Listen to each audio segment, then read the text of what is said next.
In preparation for this huge upcoming season, I'm doing profiles on each one of the players just to get a better understanding on who they are and what they're going to be bringing to the Magic this upcoming season.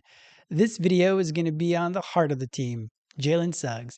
This is the Orlando Magic Nation, your source for all things Orlando Magic on YouTube. For Magic fans, by a Magic fan.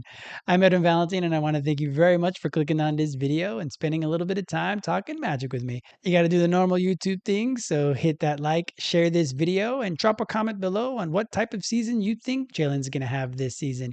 And if you want to do so, hit that subscribe so you don't miss out on any content that I produce, as well as joining the Orlando Magic Nation community. If you haven't been watching the other player profiles, basically what I'm doing is I'm scouting the player. So I'm getting a little bit of intel just to know where they've been prior to coming to the Magic, as well as going over their stats from last year. And lastly, to go over the film to verify what the stats are saying. Now let's start off with a little bit of intel on Jalen. Jalen Suggs is a point and shooting guard. Shoots primarily with his right hand. He's 6'5" and weighs 205 pounds. He was born June 3rd, 2001 in St. Paul, Minnesota. For his 1 year of university, he ended up going to Gonzaga during the 2020-2021 season. In those 30 games with Gonzaga, he averaged a little over 14 points, 5 rebounds, and 4 assists per game, as well as chipping in an extra 2 stocks per game. He hit a memorable three-point shot in overtime of the Final Four to send Gonzaga to the championship game. And with the 5th pick in the 2021 NBA draft, the Orlando Magic selected Jalen Suggs. He's played about 64% of the regular season games since being drafted, but in those 211 games with the Magic, he's averaged a little over 12 points, a little over 3 rebounds, and a little over 3 assists per game, while, of course, adding about 2 stocks per game. Now, if we dig a little deeper into his stats from last year, in his 35 games played last year, he averaged a little over 28 minutes per game, a little over 16 points, 4 rebounds, and a little under 4 assists, while adding over 2 stocks per game. The second line there are his stats per 100 possessions in his advanced splits there. While he was on the court, the offensive rating for the Orlando Magic was 105.7, and the defensive rating for the Magic was 104.8 for a net rating of a positive 1.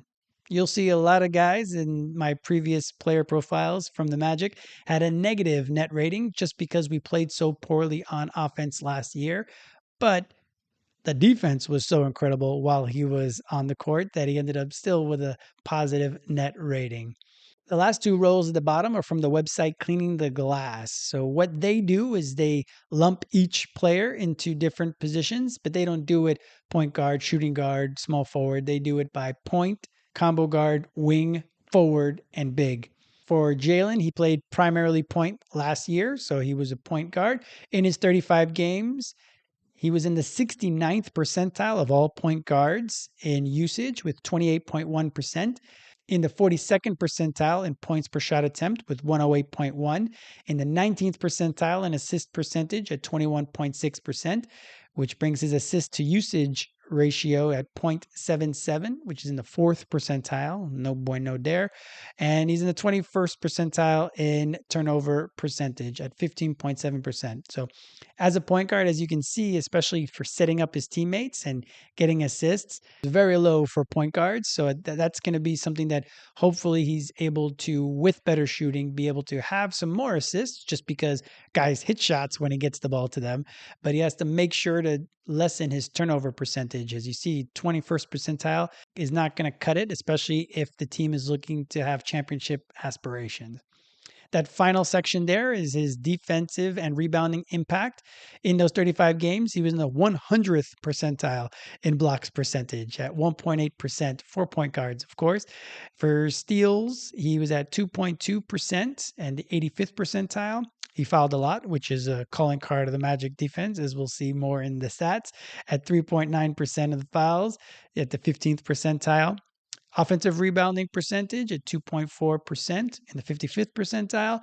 And lastly, 87th percentile in defensive rebounding at 13.0%. If we look at the team efficiency and four factors, if you haven't seen my previous videos, then this might be new, so I'm going to give you a quick explanation. The four factors. Basketball is a very difficult sport to play. You got to be pretty tall, you have to have good hand-eye coordination, be very agile, be a great athlete. When it comes to stats, it's easier in that you're really just looking to see what kind of shots are you getting, and if you're getting easy shots at the rim or if you're shooting the ball efficiently. So that's what the effective field goal percentage is looking to find. Also, are you turning the ball over and you're cutting your possessions? That's what the turnover percentage is reading. If you're controlling the rebounding offensively and defensively, that's what the offensive rebounding percentage is tracking. And are you getting those extra points from the free throw line? That's what free throw rate is. Now, those are the four factors, but you're looking at them offensively and defensively. So it's really eight factors. So if we look here, again, he had a positive differential between his points per 100 possession at 1.3, which puts him in the 64th percentile. So that's not too horrible. But if we look at the offense, that's where it really suffers. The offense, while he was on the court, scored 107.2 points per 100 possessions, which puts him in the 15th percentile. Their effective field goal percentage was 51.7% in the 24th percentile. They're in the 9th percentile in turnover percentage at 16.7%. Again, that's partially why the Magic didn't score that much last year. We just gave the ball over way too often. Offensive rebounding at 21.5% was in the 41st percentile. And the free throw rate while he was on the court is at 20.4, and that puts him in the 76th percentile. So we were able to get to the free throw line well enough while he was on the court. But where they make their bones is on the defense. So as we see, points per 100 possessions on defense was 105.9, which is in the 98th percentile of all point guards. The effective field goal percentage was 53.8, which is in the 66th percentile. Holding teams' field goal percentage wasn't their calling card. Their calling card was just taking the ball away from you. And as we see in the turnover percentage on defense, they're 18.2%, which is also in the 98th percentile. The offensive rebounding percentage on defense, which means the Magic got the defensive rebound, was 97th percentile at 23.5. And teams got to the free throw line a lot on the Magic because, as we already saw, there was a lot of fouling. They got there at a rate of 22.0, and that's in the 17th percentile. Now, if we focus on some of the successes for him on offense last year, the pick and roll as the roller, while he didn't have a lot of frequency at only 1.7% of the time being the roller for the pick and roll, he scored 1.36 points per possession, which puts him in the 91st percentile if you round up. But as the ball handler, which was more frequent at 32.1%, he scored at 0.91 points per possession, which puts him in the 64th percentile. And unfortunately, there was a lot of isolation throughout the year for the Magic offense. Luckily, a lot of our guys were able to score pretty well on that, as we saw with AB and some of the other guys. In isolation plays, which was only 7% of frequency, he shot 0.94 points per possession, which put him in the 63rd percentile. Now, if we look at how he scored, it was pretty even. 49.7% of his field goal attempts were from two and 50.3% were from three. A majority of his points came from 2-point range at 42.7%. And from three, he ended up with 40.2% of his points coming from three, even with such a low percentage as we see here. The shot distance at the rim, 77%. From 3 feet to 10 feet, 43%. From 10 to 16 feet, 39%. And from 16 to the three-point line, 37%. But what we're really focusing on is the three-point percentage. Only at 31% for the year last year, after shooting as well as he did the year prior, is pretty disappointing for him last year, unfortunately. Now, if we look, most of his shots were jump shots, as we see. He shot 34% overall from jump shots. As we'll see in the film, he took a lot of mid-range jumpers, which is pretty good because if you're struggling from three, you might as well get the 2 points from inside the arc. So now if we look at his film, we're going to start off with his three-point shooting because even though it was slightly over, it was over 50% of his shots were coming from three. So we're going to go over his three-point shot. Now, the frustration I think I have a lot of the times with the Magic offense is that they're not getting that many corner threes. As we see from Jalen, and from a lot of the guys, they shot better from the corners on low frequency. So Jalen shot over 50% from the left side, and from the right side, it was 44%, but on very few attempts. He shot the majority of his 3 pointers above the break, and above the break, he ended up at less than 30%. If you round up, it was 30%. It's 29.7% from three. So I think that is the thing that hopefully they're going to be configuring the offense in a manner that gets the guys a lot more attempts from the corner instead of just shooting it from above the break.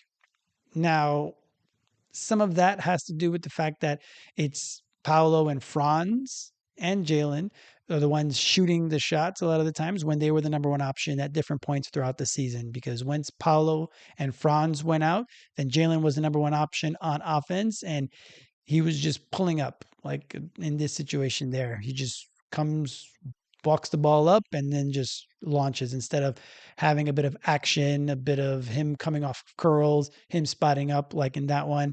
When he is spot up with his feet set, then I think Jalen's going to be able to knock down shots, which is what he did a lot of 2 seasons ago by just being there to get the ball, just kind of stand in one spot, be locked in, get the ball in the shooting pocket, and just launch. I think that's where he's going to be the most successful. And this year, with him likely being the fourth option on many nights, he's just going to have to stand there. He's going to bring the ball up. He'll likely pass it. He might end up going into the corner a bit more, which would be great because, again, he shoots pretty well from the corners on limited attempts, at least last year. 2 years ago, it was actually flipped. He shot better from above the break than from the corners, but again, on low frequency from the corners. So hopefully they're going to be able to up that a lot. And when it comes to shooting, it's not only mechanics, of course, it's not only percentage.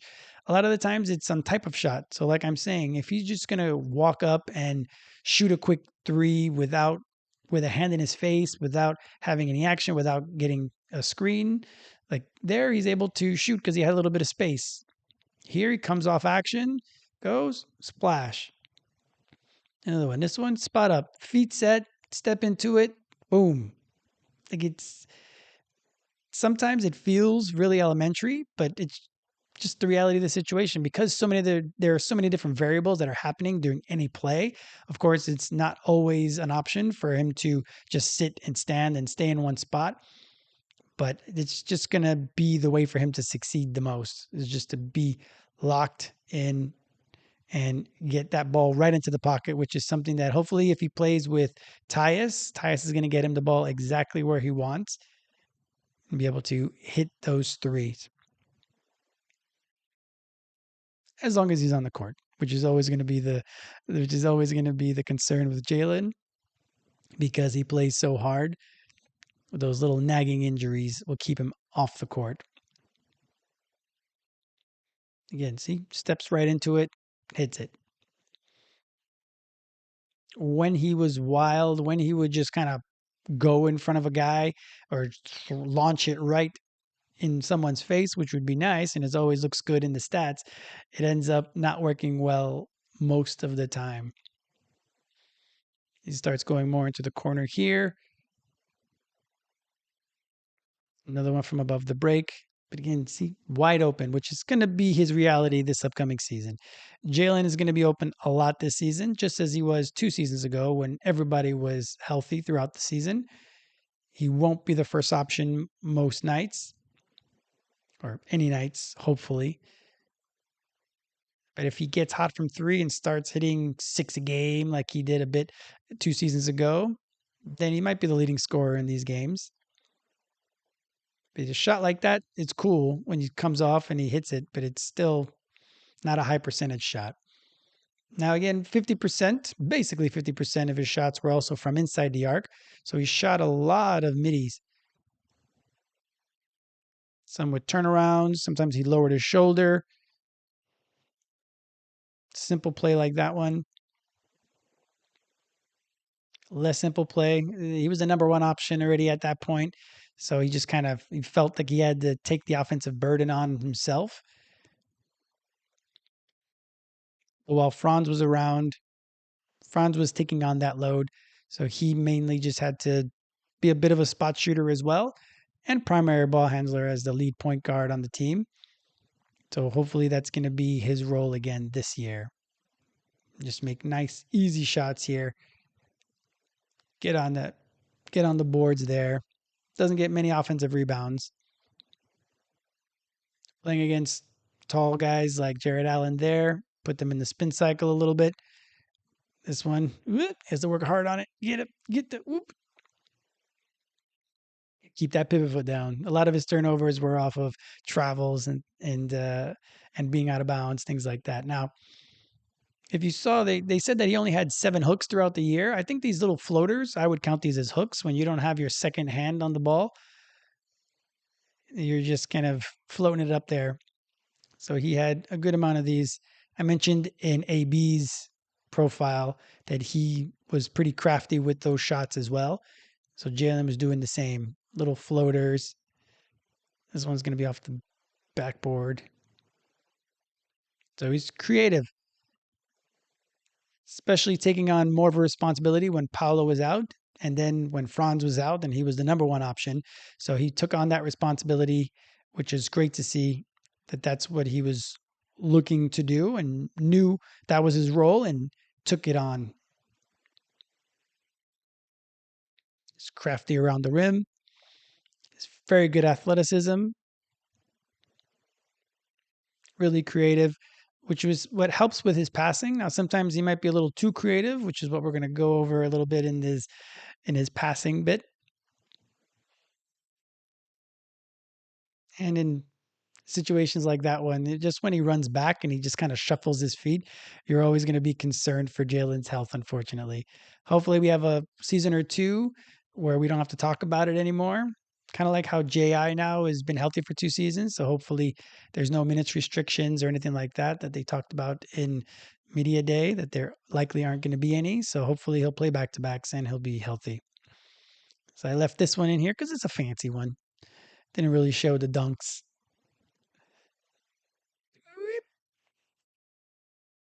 And then he's going to have 2 really difficult layups against bigs. Now, for his passing, Jalen used to be a quarterback. If you didn't know, Jalen was Mr. Basketball and Mr. Football in Minnesota during his senior year. So he talks a lot about football. He loves football. That's something that he even mentioned in media day, that he was studying quarterbacks when it came to his passing. So let's hope that this is something that he's going to incorporate into his game by being our lead guard and being the one passing the ball. Now, sometimes you just got to be a game manager. If you're talking about quarterbacks, they always talk about game managers. You just got to be the guy to make the easy pass. You don't always have to make the spectacular pass. You don't have to be super rushed in the pocket. As if we're going to talk football terms, you have to be nice, cool, calm, and make the easy plays. So that's something that hopefully he does this year, because so many turnovers last year ended up just being from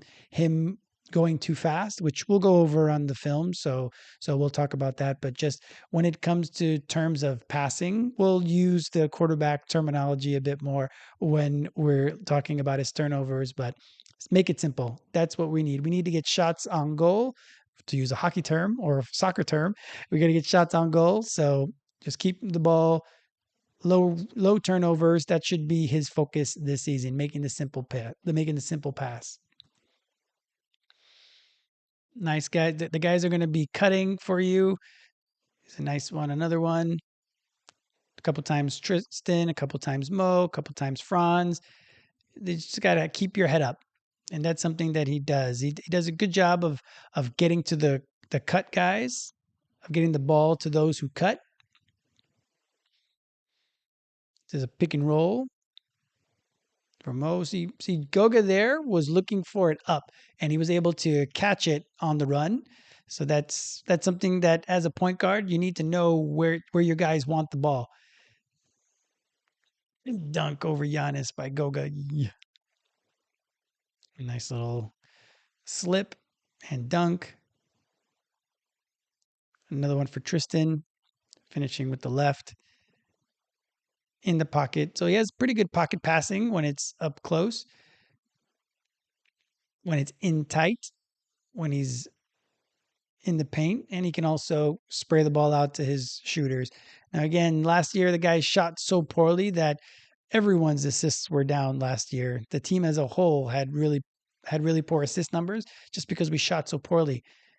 There's a big shot by AB last year that Jalen was unselfish with and just passed it to him because Jalen could have taken that shot, but he's good at passing the ball, getting it to the open man.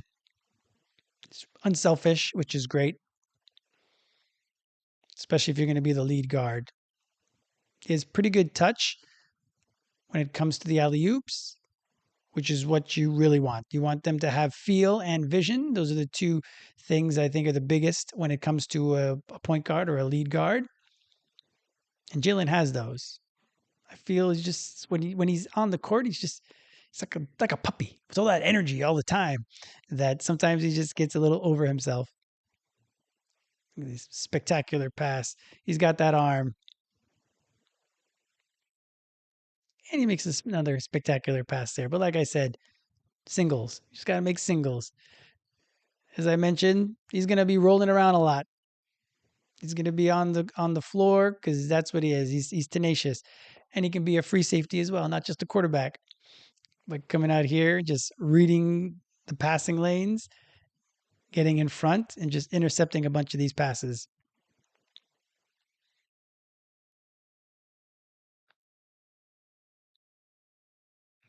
Good hands on that one. Don't know what they were doing there. They gifted him that one. Sneaking around.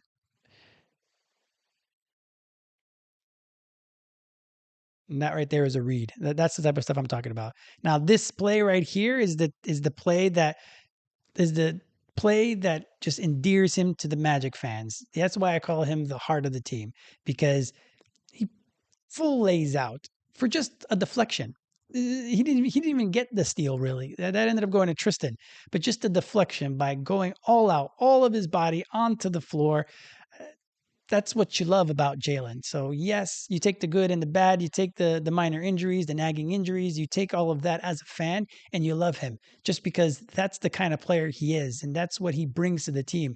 So that's the type of stuff that really resonates with the fans, and that's why we love Jalen so much. And sometimes he'll just take the ball away from you. So he'll lay out, do everything that he needs to, but sometimes he's just going to take the ball from you. Kobe, thank you. I'll take that. Boop. And it's just his ferocity and his never quitting on any play. You're going to see when he starts blocking shots that he'll just never quit. And that's one right there. A lot of his blocks were chase down blocks because while you think you get past him, it almost feels like he lets you pass him so he can come from behind and block your shot. That's not really the case, but it's mostly just because he just didn't quit on plays. So plays that looked like he was beat on, he would make sure to get back and still be able to impact the shot by smashing it out of bounds a lot of the times. Did it with such force too a lot of the times. To average as many blocks as he did as a guard just shows that he's going to give his all the time. That's why we got to make sure he's healthy as much as possible and to just take time off if you need to, just to stay healthy for this long marathon season we hope to have. But as you see, shot block the MVP and then the former finals MVP. It's going to get Giannis here. So fearless. Chase down blocks is another thing. Here's another one. Look, Josh Hart passes up the ball because Jalen looked like he was going to block the ball. And then on Anunoby, it was difficult for Anunoby to get the shot up against him. So just as a little guy, just so ferocious, so tenacious. That's why we love him. We love the defense. Now, this next bit is going to be on the turnovers. So, like I mentioned, I'm going to use football terminology because he mentioned it in Media Day, and he's a former Mr. Football in his state. So, a lot of his turnovers were just a variety of different reasons. Now, there's of course the offensive fouls and travels, things like that. So I took those out. But his passing turnovers many times were from a miscommunication with the receiver. So you'll see that either they ran the wrong route or he just saw the wrong thing and he passed it to a place where they weren't. He fumbled the ball a lot and he was fitting it into tight spaces where the guy it was going to be difficult for them to catch the ball, and the defender ended up tipping the ball. So we're going to see those here. So this one was a miscommunication with Goga. Another one with Goga. Whee! No one's there. Another one. He sees something, tries to pass it. A little too hard there. Oh, I was going in the wrong direction. So that's what I say. That I feels like he's just a little too amped up, a little too energetic, a little going a little too fast. So I think that's the thing that if you heard the way he spoke in media day, he speaks so calmly, he speaks so slowly that hopefully that's going to start bleeding into his play. And he's still tenacious, still ferocious because that's where we want him defensively, but on offense to play a little bit more within himself and just make sure that he slows down. Hopefully also they're starting to call plays in a certain way where guys know where they're supposed to be, because sometimes it was a bit too read optiony and guys were just going one way and Jalen would pass it the other. So hopefully that also is something that's cleaned up for the system. Now, fitting into tight spaces, that one was going to be way too difficult of a pass for Franz to catch. Here's another one to Paulo. A little too difficult. That one also just straight interceptions where they were reading instead of hitting the cut guy, they were going over to the weak side and they were just not seeing that the defender was just standing there. The defender didn't have to move when the ball was coming right to him. AB did the same. So if you watched my player profile on AB, it was the same thing from them. So hopefully again, Tyus takes them under his wing and just says, hey, make the easy pass. Nice and simple. Don't have to do anything crazy, because if anything, the roll guy will then be able to be the one to pass to the corner once they're rolling and the gravity starts to go around them. So let's hope that's how they start to play it a little more this season. Another one right to the defender. And then here, fumbling the ball. Ooh, for no reason, trying to do a little spin move there.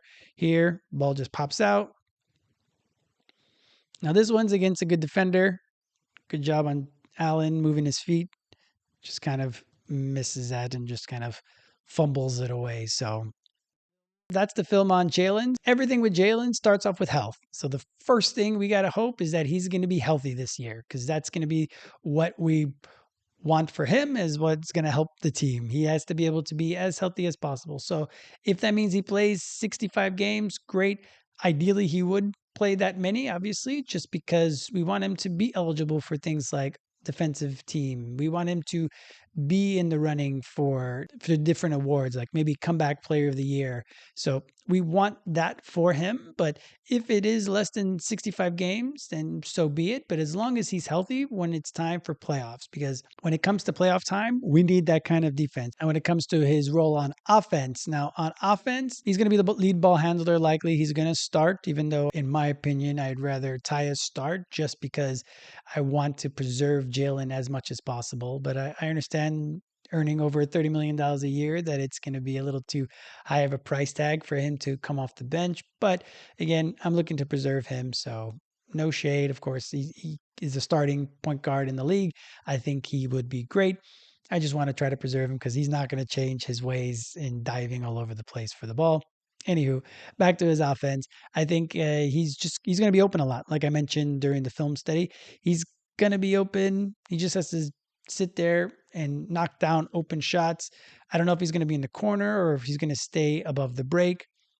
I don't know if it was just mostly shot selection last year that really dropped his 3-point percentage, because if you see in the film, a lot of times he was wide open and he was set and he was shooting it. So I don't know if it was just a matter of, again, once Paolo went out, he felt like he needed to add to the offense and just started to take poor shots. And that's what shooting is. It's not just the form, as I mentioned, it's also having to take the correct shot and take the right shots. And this upcoming season, with Desmond taking more gravity, as well as Paolo and Franz, I think Jalen and starting center, which I'm assuming it's going to be Wendell, are going to be wide open all year long. So all their main responsibility is going to be is to try to hit those open shots when they have it.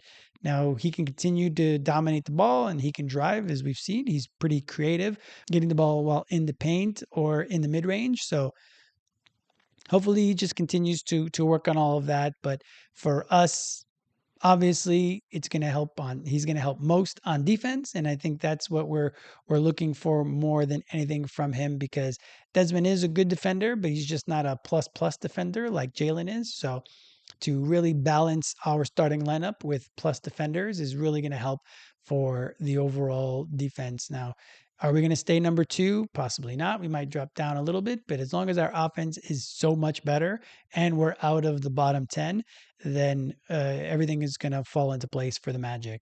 So for us to be a championship contender, we need Jalen on the court. So hopefully everything is going to go well with the end of his rehab and he'll be able to start the season healthy and continue along all the way through the entire season. So, what kind of season do you think Jalen's going to have? Drop the comment below and do the rest of the YouTube things. Share this video, hit that like, and if you want to do so, hit that subscribe so you don't miss out on any content that I produce, as well as joining the Orlando Magic Nation community. I want to thank you very much for watching this video and spending a little bit of time talking magic with me. I hope you're having a great day.